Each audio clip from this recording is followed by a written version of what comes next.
In recent years, comic book movies have been hitting it out of the park. But there are always a few exceptions, and of course a lot of stinkers that we would much rather leave buried on the moon. Welcome to WatchMojo.com, and today we'll be counting down our picks for the top 10 biggest missteps in comic book movies. That we can agree on. Adapting a comic book to the cinema world is a lot harder than it looks. And because a superhero movie necessitates a big budget, there will be big box office expectations as well. This is what it means to be a judge. This is the commitment I expect. As a result, pleasing die-hard fans as well as the general public results in a really fine line these movies need to walk. Here are some of the recurring sins that comic book movies need to avoid. Don't hurt the face, I'm an actor. You got a minute to live, fill it with words. Just a role.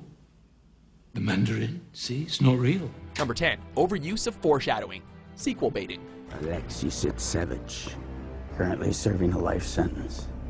He is most eager to join us. Kicking off our list is a technique that can leave your audience hungry for more. Foreshadowing. If you already know your movie is going to be part of a huge story arc, it's okay to leave the audience with a little taste of what's to come. I'm here to talk to you about the Avenger Initiative. For example, the use of post-credit scenes in the Marvel Cinematic Universe were a good way to let audiences know that the best was yet to come. In recent years, however, movies have been going way too overboard with the foreshadowing.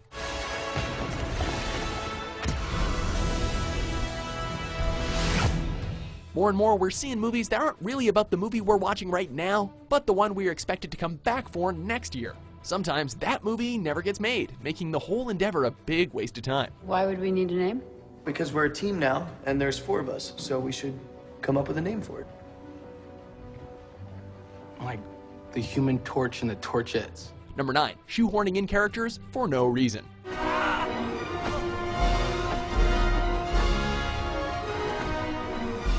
A supporting cast is necessary in any movie, but you need to be respectful to all of the characters in your movie. More specifically, if you're going to have a comic book icon like Gwen Stacy in your Spider-Man film, she should be more than just a throwaway love interest. You okay? Yeah, I'm fine. Thank you. When your movie stars Superman, don't have him play second fiddle to a bumbling Richard Pryor. I mean, how was I to know he was going to start doing his thing when you started doing your thing? More importantly, if you really need to include several important X-Men mutants in a Wolverine-centered movie, some of which are making their silver screen debut, have them contribute to the story in some way. Otherwise, it can ruin the character and sours the audience to them for the future. Are you Remy LeBeau? Do I owe you money? No. Then Remy LeBeau I am. Number 8, too many subplots. No, I have no intention of settling down. This man killed my uncle, and he's still out there. Sometimes when one movie plot doesn't feel satisfying enough, adding a secondary plot or 2 can make things interesting. But that can also be pretty risky. If a movie needs to have subplots, be careful of how many they need to squeeze in. If the water spirits accept me, I can return to my dream and find what I missed. If you try to juggle a blooming or dying romance alongside battling the main villain, while that same villain has his or her own romantic subplot, the whole story is going to get lost in the translation. Norman Osborn has falsified evidence against me in order to take control of my work. While individual character arcs are important for character development, too many narratives make a movie that will just collapse in on itself. Would you like a drink? I'm sorry. What was I thinking? Bad for the public image, right, Mr. Key to the City? Number 7, too many jokes and one-liners. Your shots are so good. I'd love to shoot you sometime. Not a deal breaker per se, as one of the fun perks of being a comic book hero is that you can add some humor to your dialogue while taking out the bad guys. Spider-Man is essentially known for this, and he excels at it.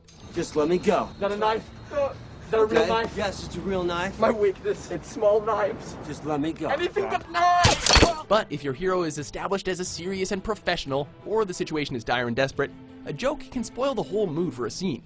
Nobody has to break anything. Clearly, you've never made an omelet. You beat me by 1 second. Some movies have even taken this much too far, and it's clear that the filmmakers got way too carried away with their own sense of humor. Cool it with the jokes, boys. Ooh. Talk about your cold shoulder. Number 6, trying to be too gritty. Hey, clobber in town. Come here. What'd you think? You think you can talk to me like that? Huh? You think you can talk to me like that? Fans continue to praise The Dark Knight for its darker tone, themes, and atmosphere, capturing the spirit of Batman perfectly. However, nowadays more and more movies are trying to capture that same gritty feeling, which just doesn't work the same way when your hero is, say, I don't know, an alien in a skin-tight blue jumpsuit. Never. Superheroes are inherently fun and a little campy, with origins and stories that don't often lend themselves to be taken too seriously.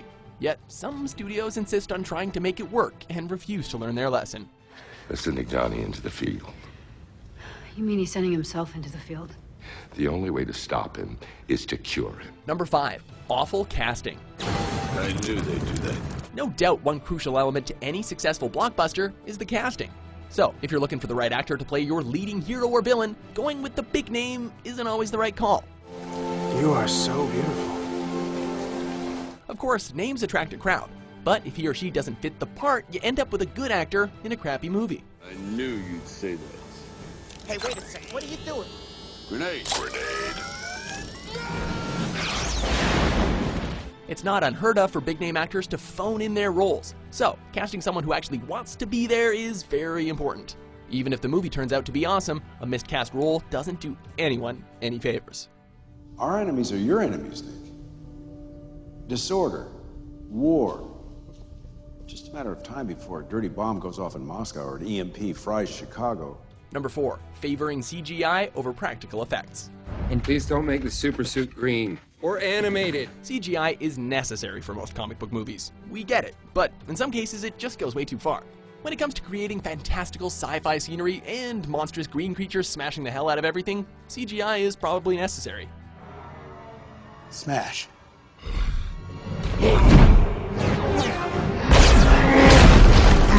But more and more, this has become a substitute for things that the filmmakers are just too lazy to do manually.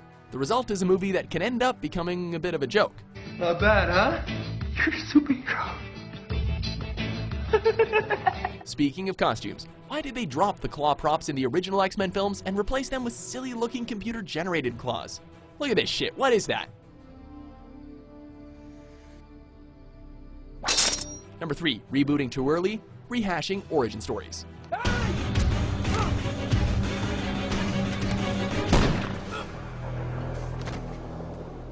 Oh look, Uncle Ben died. Again. It's bound to happen. A franchise fizzles out and gets lost for a few years, and then someone decides now is the right time to dunk it in the Lazarus pit, so to speak. Each of you working together with a level of commitment and collaboration, putting aside petty squabbles if you want to fix what my generation broke. But if you reboot a movie franchise too soon, you'll be forcing the same audience to rewatch the same story, and inevitably then choose which director told the story best. Remember, with great power comes great responsibility. Origin stories are already the hardest part of a movie to pace. Seeing it over and over again so soon with a different actor makes the first half of any reboot feel completely pointless. You always said I had the potential to do something important. Who's to say this isn't it? Number 2, too many villains. Let's cool it for now. I've got someone I want you to meet.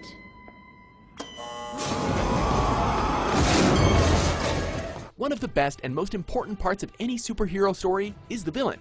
And with every hero comes some of the coolest bad guys ever put to screen.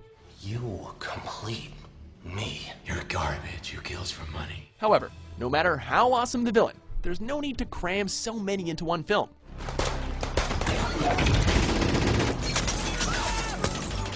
Characters like Spider-Man and Batman can handle one or two villains at a time, but the more crowded things get, the less screen time each villain will end up getting. You're so right. I'm thinking humiliation. It makes sense to have villains working together, but too many villains is always kryptonite to a superhero movie. Interested? Yeah. Before we unveil our number 1 misstep, here are a few dishonorable mentions. They're all just scared kids. We don't know what they are right now. All we know is that they are dangerous and powerful, which makes them extremely valuable to the guys who run this place.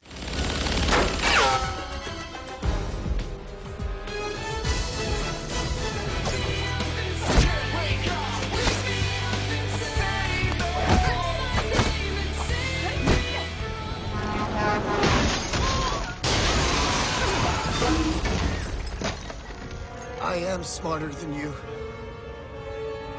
Now! Alright! It's clobbering time! Number 1. Not honoring the source material. I am the Mandarin!